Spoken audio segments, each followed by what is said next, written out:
ድርጊቱ ተጠያቂ አድርገዋል።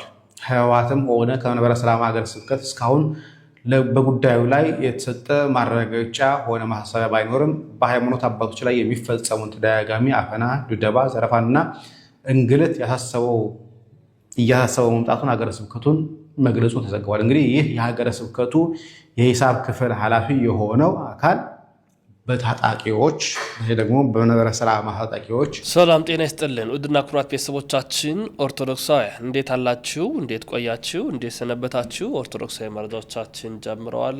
አበይቶቹን በቅድሚያ በማስደመጥ እንጀምራለን። እንግዲህ የቅዱስ ሲኖዶስ ምልአተ ጉባኤ መጀመሩ ይታወሳል።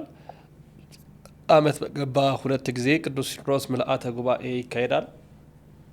ይኸውም እንግዲህ በመጀመሪያው በተለይ የመጀመሪያው መንፈቅ ላይ በወርሃ ጥቅምት ከጥቅምት 12 ጀምሮ በየዓመቱ የሚካሄድ ሲሆን ሁለተኛው ደግሞ ርክበ ካህናት ላይ ወይም በዓለ 50 በተባለ በገባ በአጋማሹ ይደረጋል ማለት ነው።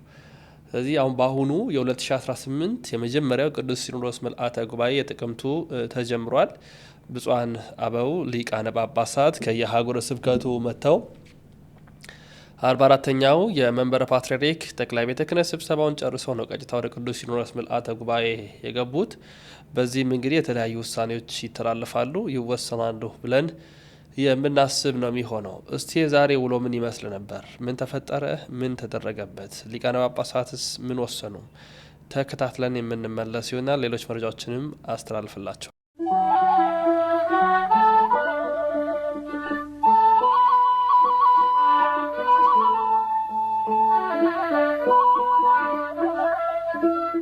በስመ አብ ወወልድ ወመንፈስ ቅዱስ አሐዱ አምላክ።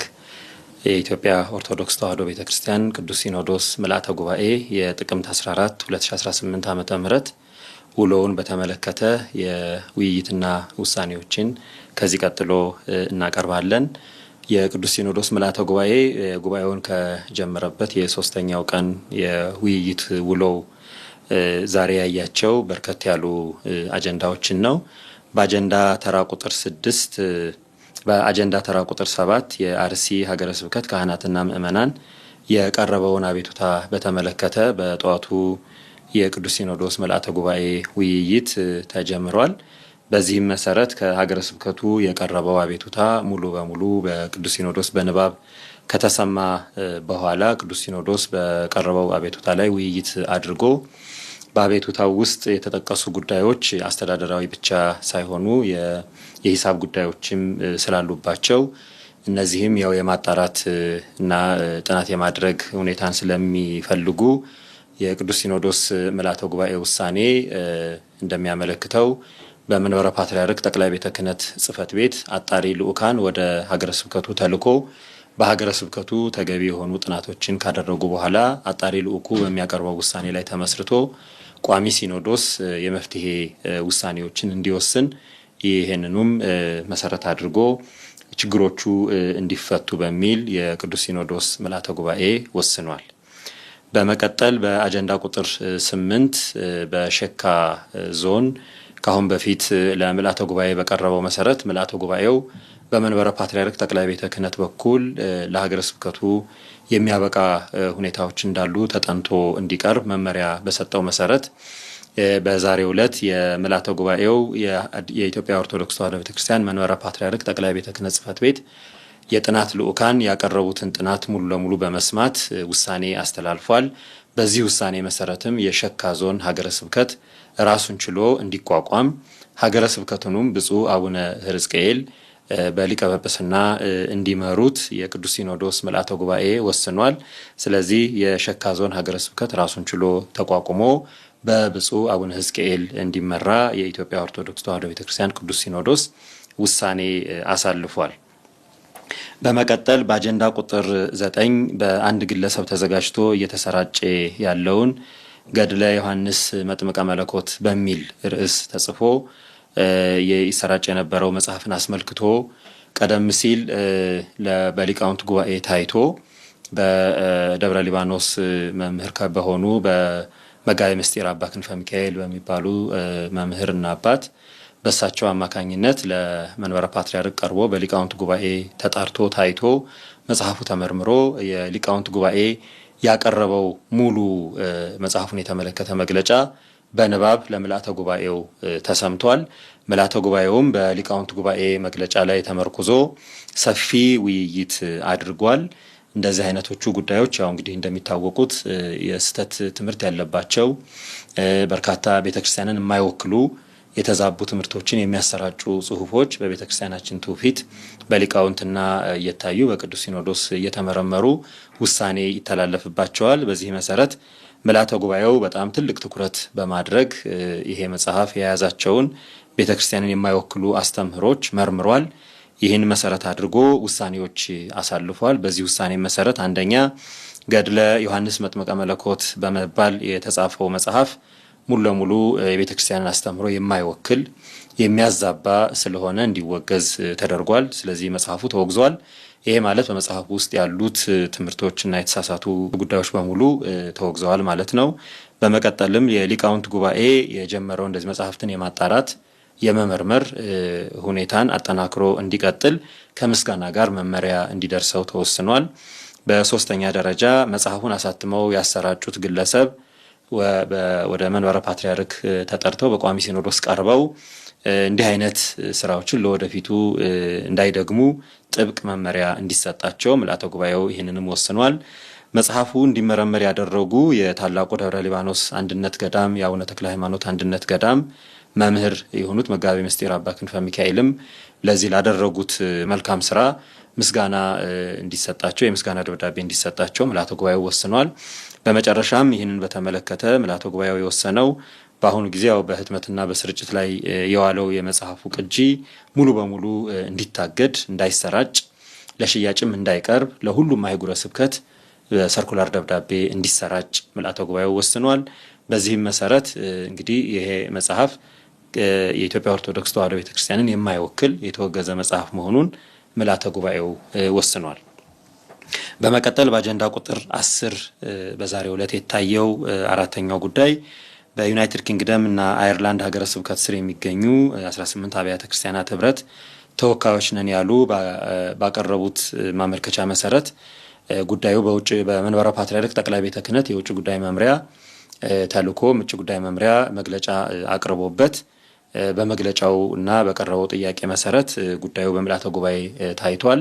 ምልአተ ጉባኤውም የሀገረ ስብከቱን ሊቀ ጳጳስ በጉባኤው ላይ አሉ የሚባሉ ጥያቄዎችን ከጠየቁና ውይይት ከተደረገ በኋላ ውሳኔ አሳልፏል። በውሳኔው መሰረት ብፁዕነታቸው ብፁዕ አቡነ ያዕቆብ የሀገረ ስብከቱ ሊቀ ጳጳስ በሀገረ ስብከቱ ተገኝተው ቅዱስ ሲኖዶስ የሰጣቸውን አደራ የተሰጣቸውን ኃላፊነት በአግባቡ ተወጥተው አሉ የሚባሉ ችግሮችን ሙሉ በሙሉ ፈትተው በዚያው በሀገረ ስብከቱ በመገኘት ችግሮቹን ፈተው አባታዊ አመራራቸውን በሚገባ ተወጥተው የአፈጻጸም ሪፖርት ለግንቦት ምልአተ ጉባኤ እንዲያቀርቡ ቅዱስ ሲኖዶስ ምልአተ ጉባኤ በዛሬው ዕለት ወስኗል። እነዚህ አራቱ በመቀጠል በአምስተኛ ደረጃ የታየው አጀንዳ ቁጥር 11 የሰሜን ካሊፎርኒያ፣ ኔቫዳ እና አሪዞና ሀገረ ስብከት ያቀረበውን የመንፈሳዊ ኮሌጅ ይፈቀድልኝ ጥያቄ በተመለከተ ነው። በሀገረ ስብከቱ ጥያቄውን ካዘጋጃቸው ስርዓተ ትምህርቶች እና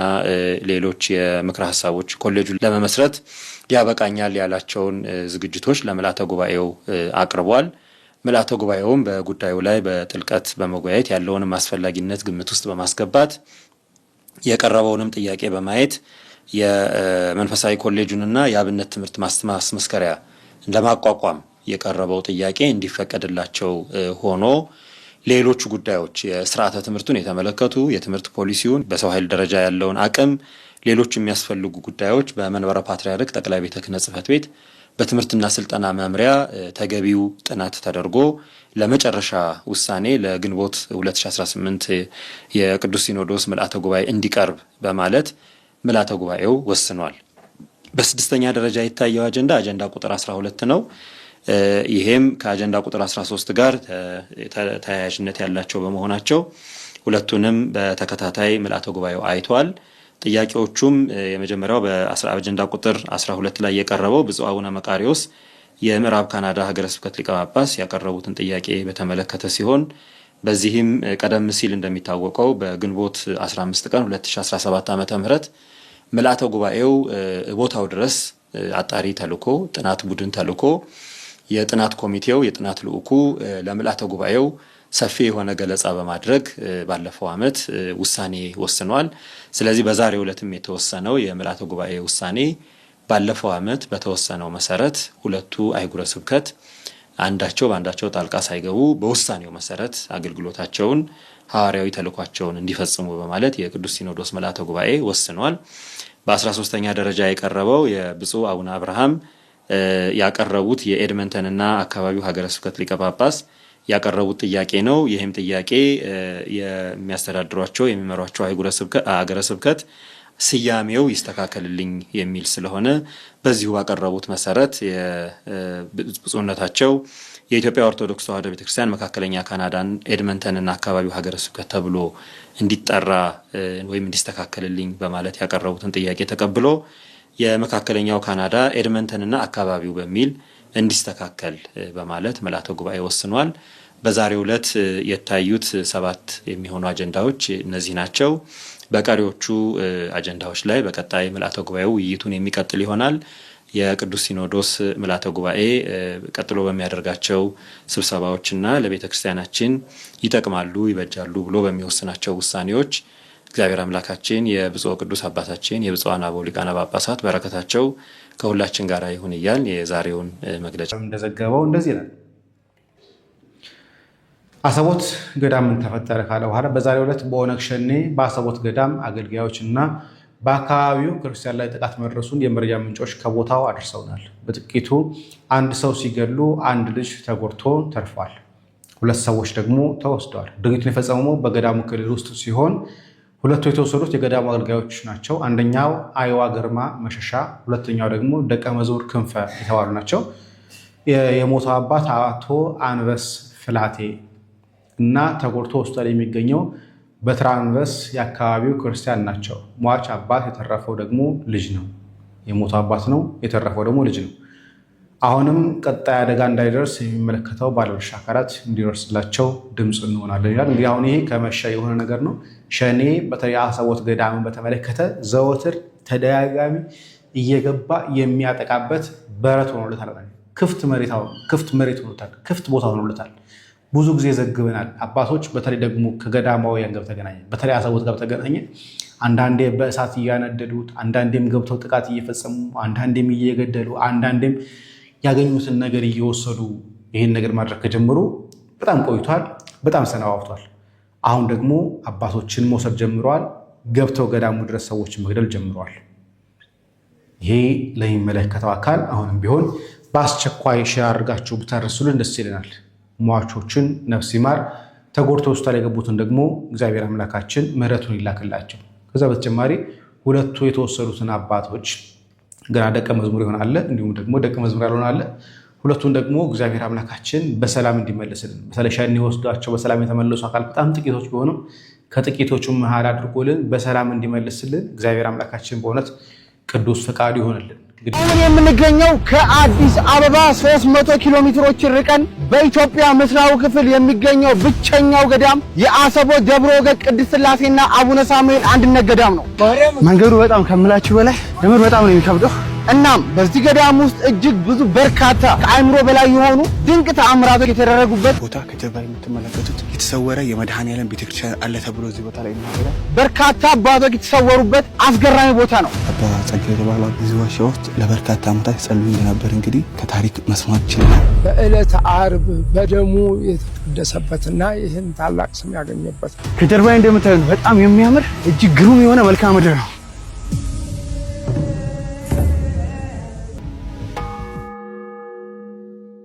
አሰቦት ገዳም የሚገኘው ምዕራብ ሐረርጌ ሚኤሶ ወረዳ አሰቦት የሚባል አካባቢ ላይ ሲሆን ከአዲስ አበባ 300 ኪሎ ሜትር ርቀት ላይ ነው። አሁን በአሰቦት ደብረ ወገግና ቅድስት ሥላሴ በአቡነ ሳሙኤል ገዳም እንገኛለን። ይህ ገዳም በምስራቅ ክፍል ከሚገኙት አበይት ከሚባሉት ታላቁ ገዳም ይህ ገዳም ነው። ይህ ገዳም የጻድቁ አባታችን የአቡነ ሳሙኤል ገዳም ነው። ደብረ ወገግ የሚለውን ስያሜውን የሚያገኘው ከመላእክት እንደሆነ ታሪክ ይናገራል። በበልተ መስቀል ተሰቅሎ በዕለተ ዓርብ ከቀኑ 10 ሰዓት ነበር። ዓለም በጨለማ ተይዞ ይርመሰመስ ነበር። 7ቱ ሊቃነ መላእክት ክቡር ደሙን በብርሃን ጽዋ በእሳት ጽዋ ተቀብለው የኢትዮጵያ ምድር እየረጩ ሲመጡ የመጨረሻ ላይ እዚህ ላይ ሲደርሱ ቅዱስ ሚካኤል ቅዱስ ዑራኤልን ደሙን ጨልጠው አለው። እዚህ ሲዘረግፈው ዓለም በጨለማ ተይዞ ይርመሰመስ ይበሰበስ ነበር። ወገግ አለ። ደብረ ወገግ አሉ። ደብረ ወገግ ማለት ትርጓሜው የብርሃን ተራራ የሚለውን ነው የሚያሳየው። መንገዱ በጣም ከምላችሁ በላይ ለምን በጣም ነው የሚከብደው። ከመገንጠያ አስፋልት አለ። ከአስፋልቱ 15 ኪሎ ሜትሮችን ወደ ውስጥ ከገባችሁ በኋላ የተራራ ጉዞ ልክ እንደዚህ እንደምትመለከቱት ወደ 5 ኪሎ ሜትር ወደ ላይ ነው የምንወጣውና በጣም ከባድ ነው። በጣም ብዙ ቅዱሳን ስውራን የተሰወሩበት የቅዱሳን መሰወሪያ ወይም ደግሞ ከተለያዩ ገዳማት መጥተው የሚሰወሩበት ቦታ ነውና ይህንን ገዳም መታችሁ እንድታዩ መልእክታችን ነው።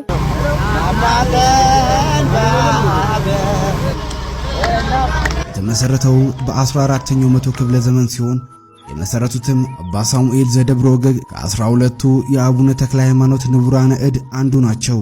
የተወለዱትም ቡልጋ ጽላልሽ በሚባል አካባቢ ሲሆን ሐምሌ 10 ቀን 1248 ዓመተ ምህረት ከአባታቸው ከእንድሪያስና ከእናታቸው አርሶኒያ ነው። አባታችን አቡነ ሳሙኤል 2 ገዳማትን መስርተዋል። አንዱ ደብረ ወገግ አሰቦት ሲሆን ሁለተኛው ደግሞ ደብረ ኪሩብ የሚባል ሲሆን የሚገኘውም ሚየሱ የሚባል አካባቢ በቅርብ ርቀት ላይ ነው። ይህ ቦታ እንግዲህ እንደነገርከኝ ምዕራፈ ቅዱሳን ይባላል። ምዕራፈ ቅዱሳን የተባለበትን ታሪኩን ነገር አሁን እየወጣን ያለነው ከሴቶች ገዳም ከአባ ሳሙኤል ገዳም ወደ ስላሴ ገዳም እየወጣን ነው።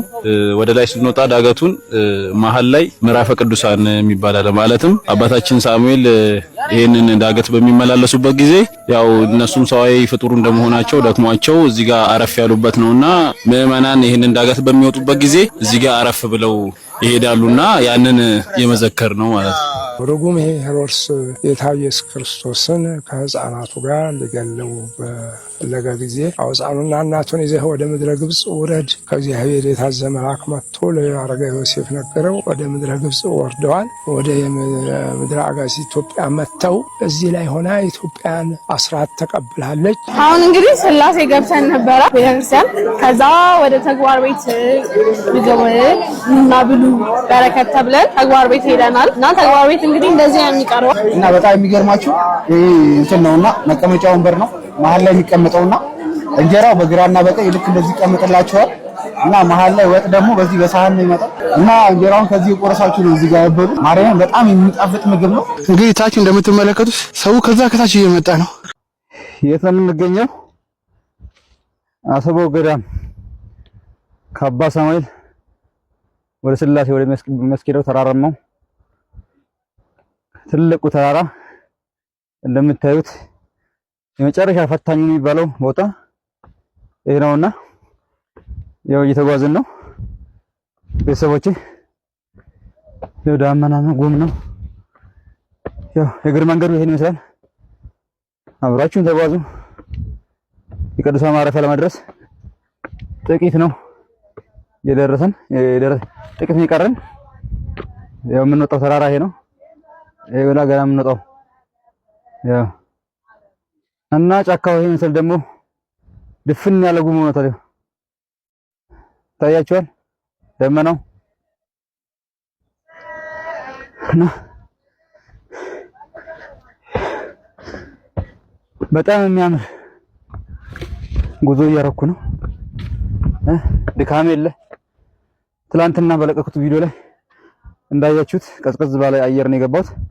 አሁን ደግሞ ቀዝቀዝ ባለ አየር በጉም በደመና ያው በደመና ተሸፍነን ያው ግርማው የጫካ ግርማው ደስ ሲል እንደምታዩት በጣም ነው የሚያምረው።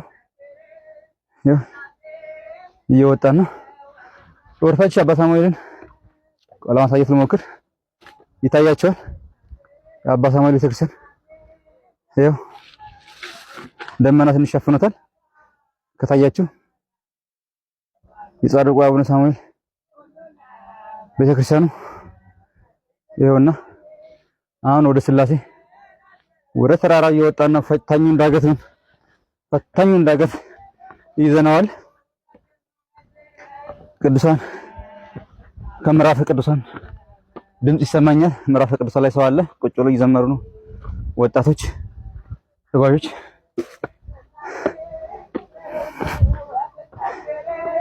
ነው ተራራ ወርታይ ደግሞ በግሜ ያሳያችሁ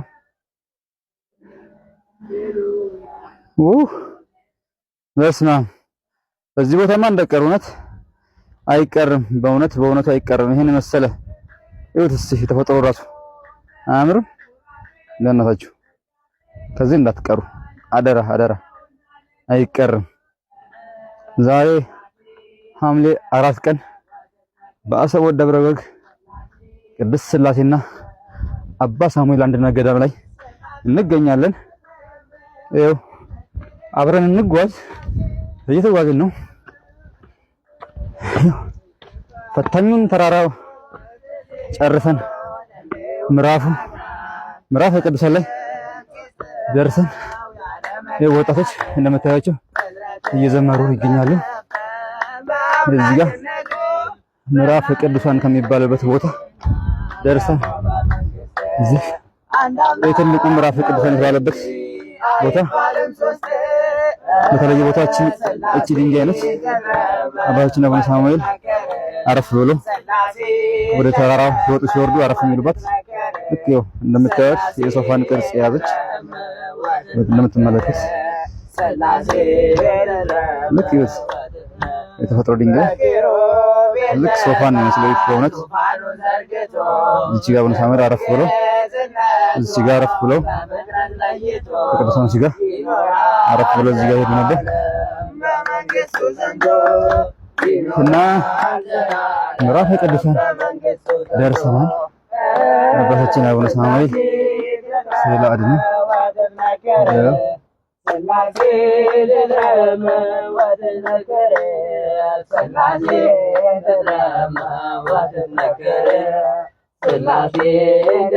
ብዙዎችን ስትመጡ እዚህ ጋር አፍንት ቦታ ነች ምዕራፈ ቅዱሳን ላይ እንገኛለን ትንሽ ደግሞ እዚህ ጋር አረፍ ብለን ወደ ጉዞ ወደ ሥላሴ እንደርሳለን ቀጣዩን አሳያችኋለሁ እንግዲህ እንደምታዩት በጣም የሚያምር ለቤት ያብቃችሁ ለደጁ ያብቃችሁ አይቀርም ሐምሌ 7 በሚከበረው ዓመታዊ የንግስ በዓል የበረከቱ ተካፋይ እንድትሆኑ በሥላሴ ስም በረከቱ እንዳያመልጣችሁ እላለሁ ለቤቱ ያብቃችሁ ያደርሳችሁ መልካም